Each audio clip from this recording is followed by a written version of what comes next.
Can you restart YuGiOh in 2026 without selling one of your kidneys? Well, in this series I am doing exactly that. In YuGiOh Starting Over, I'm building my Darkware deck completely from scratch using budget options. In the first episode, I started with a solid foundation of 3 structure decks. Today, I decided to focus on style and mainly spent my $30 budget on much needed accessories. So let me show you what I picked up. The first item I picked up is this playmat featuring a samurai frog. I think it looks really cool and the quality is actually great. It feels solid, the print is clean, and it doesn't slide around at all while playing. From now on, I'll also be using this playmat as the background for my videos, so it'll become a part of the channel's look going forward. I also picked up a binder for showcasing any rare or potentially tradable cards we pull throughout the series. This is the 4 cards per page version, so it's on the smaller side, but it's perfect for starting out. So let's officially start the collection by adding in the 2 foil prize cards we got in the first episode. Maybe in the future I'll upgrade into a bigger binder as the collection grows. For now though, this will do the job perfectly fine.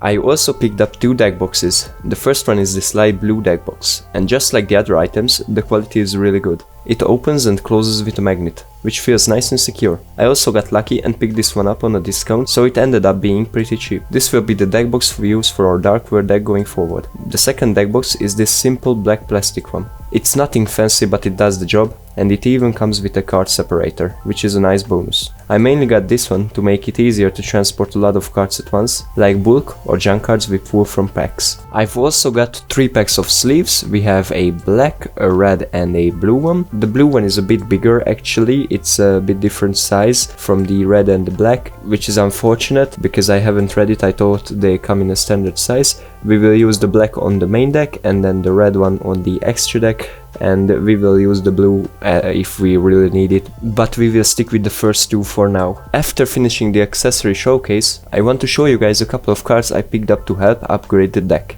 I actually got these 2 as a gift, which is awesome. First up, we have Salamander Catalyzer. This card lets us discard the Darkware monster to special summon himself, so it fits really nicely into the deck and helps us start our plays. We also got the other Darkware fusion monster, Clawless. On summon, it can wipe your opponent's board, and it also has a second effect which makes one of our cards untargetable. I also looked through the pile of random commons we got last video and found a couple of interesting cards which might be playable in our deck right now, or they could be useful in the future. First up, we have the Danger Chupacabra. This card is just another danger. Next we have the Super Quantum Black Layer, and this card is really interesting because he could give us turn 0 plays. He can make us discard for a quick effect, so it could be also activated on the opponent's turn. We have the Shipping Error. We also have YuGiOh the Dawn's Light. She can search another fusion spell, Muchin in the Sky, which we could also potentially play. Next up, we also have Return of the Duelist and Sudden Thunder Swap.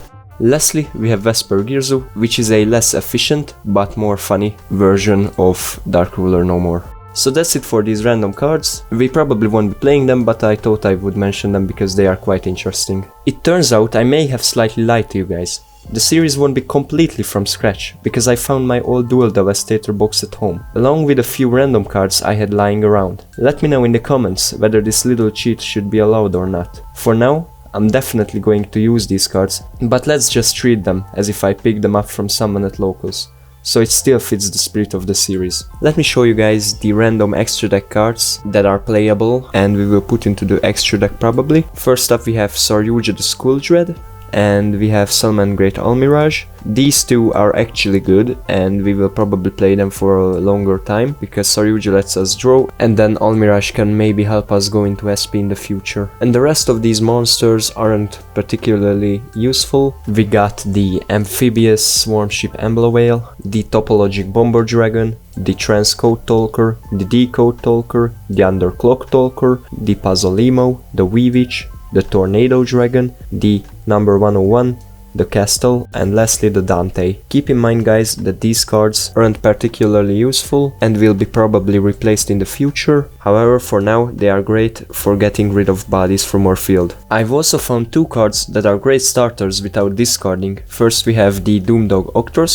This card can search a level 8 Fiend monster, so Rainbow or Grapha. And we have the Tour Guide, which can summon the Doomdog from the deck, so they go together very well. And you guys would think that opening Doomdog in our starting hand might be a brick, but that's not the case. If you normal summon him, you can then turn him into Almirage and activate his effect in order to search the Grapha or the Rainbow. So that's a nice little combo right there. I have also collected a couple of staple cards, which we will definitely use either in the main or the side deck. Most importantly, we have Caught by the Grave, because it stops Ash Blossom and Droll Lockbird. We also have the Solemn Strike, which is great because the Darkward punishment is once per turn, so we can complement it with this card. We also got the DD Crow, the Ghost Bell, the Effect Veiler, the Ghost Ogre, the Ash Blossom, the Book of Eclipse, and lastly the Artifact Lancia. Now I'm going to show you guys the finished deck list. First up we have triple Rainbow, triple Snow, 3 Janta, 3 Bro, double Silva, 1 Grapha, 1 OG Rainbow and 1 Cerulli. That's it for the Dark Words. Moving on to the dangers, we have triple Bigfoot, triple Thunderbird, triple Mothman and 1 Snake. That's it for the dangers. Now for the random monsters, we have 1 Salamander Catalyzer, 1 Tour Guide and 1 Doomdog Octros. For the spells, we have triple Gates, double Accession, 1 Archives, 1 Card Distraction and 1 Caught by the Grave. That's it for the spells. For the traps, we have 2 Punishment and 1 Skill Drain. For the extra deck, we have 2 Grapha and 1 Clawless as our fusion monsters. For the links, we have 1 Almirage, 1 Puzzle Emo, 1 Underclock Taker, 1 V-Witch, 1 Transcode, 1 Decode, 1 Swarm Veil, 1 Sir YuGiOh and 1 Topologic. For the Xyzes, we have 1 Castle, 1 Silent Honor, 1 Tornado Dragon, and that's it for the Xyzes. For the side deck, we are running triple Deck Devastation Virus, triple Darkward Puppetry, triple Drag Down into the Grave, 1 Dynamiscus, 1 Ash, 1 Effect Veiler, 1 Ghost Bell, 1 Lancia and 1 Solemn Strike. So that's it for the decklist, guys. Let's jump onto the experience. So today's locals weren't the best. I secured the first round automatically because there was an uneven amount of players. Round 2 I played against Branded Dracotail. He won the dice roll and went first. Because of the amount of back row he managed to set up, I couldn't do much in game 1. The second game I managed to rip 2 cards out of his hand with Silva since he didn't open Femina. After that I set Darkward Punishment and the Palazoic Trap and secured the win with these 2. Game 3 was similar to game 1. Unfortunately I couldn't break his board. It was a close match, but ultimately I lost 1-2. In round 3 I played against Cyber Dragon. I actually lost the dice roll, but he didn't know what I was playing, so he made me go first. Shortly after, he regretted this decision because I hand-ripped him for 4 cards and also had an Omni-Negate on my board. However, even with all of that, he still managed to contact fuse my entire field into Fortress Dragon, but on turn 3 I summoned Clawless and secured the game with him. Game 2, he set up a Regulus, a Chronomaly Vimana and a Cyber Dragon Infinity, which I couldn't break through, so that made the score even. In Game 3, our new fusion came in clutch again. I managed to summon it and blow up his board, securing both the duel and the match, 2-1. In round 4, I played against the same Shadow Gemini deck as in the previous video. Unfortunately, in Game 1, I completely bricked and Game 2 wasn't any different.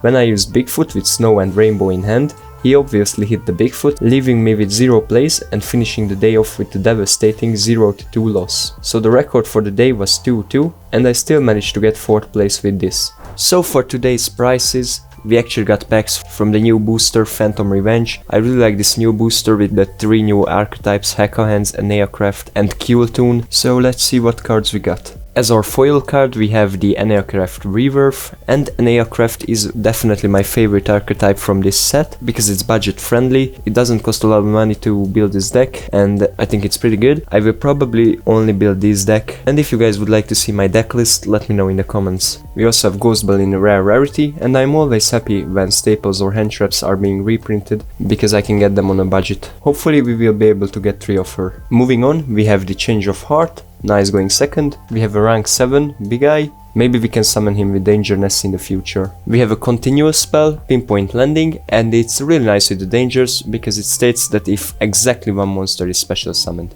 And these cards are just random Heka Hands and random illusion support. We also have a Crystal Wing here. And lastly, we have 3 of this Earthbound monster, which is a Fiend, so maybe we can play him, but I didn't read his effect, so let me know if he's playable or not. And with that, today's episode comes to an end. If you enjoyed the video, don't forget to hit the like button, and if you don't want to miss the next episode of this journey, make sure to subscribe, because in the next episode we will upgrade our extra deck a lot. And as always, if you have any suggestions for budget cards, engines or tech choices I should try, let me know in the comments. I'd love to hear your ideas.